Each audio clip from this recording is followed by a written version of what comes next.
How did that call go down with WWE? You went down for a tryout, or did you do like a Divas search at that point? How did you get in weird. there? So they reached out. Actually, John Laurinaitis reached out to my agent at the time. Hey, Brandi, we got an opportunity for you. It was so crazy. Yeah. That was my Johnny It was Ace, a good everybody. Johnny. I like it. But yeah, no, they just reached out and she was just kind of like, would you be interested in doing this? And I was like, is there any money in it? Or like, cause I mean, I'm trying to do something else. That's why I went for this master's. I'm trying to, make more money.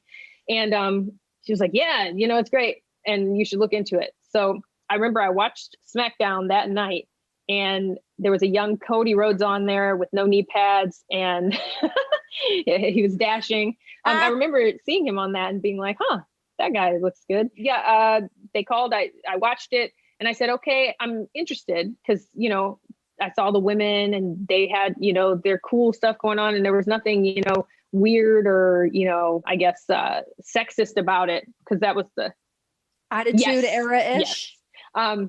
So yeah, I went then at Miami, they had Survivor Series and they invited me to come and I went backstage and I met Johnny and met really everybody and everybody was really nice and really cool.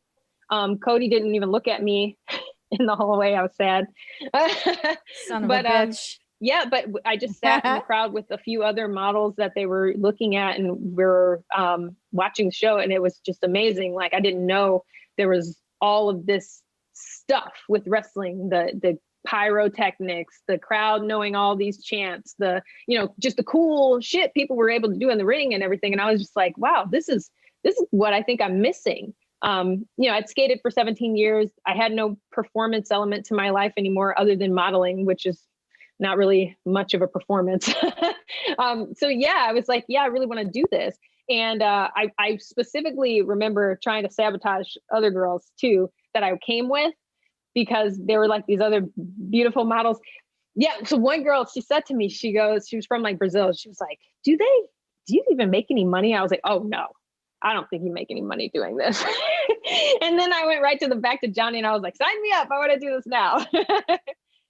You agreed to going. And then where did you move to from there? Did you do OVW or anything? I did FCW in Tampa. Okay. So moved to Tampa, started training, was great. I had Norman Smiley, Dusty.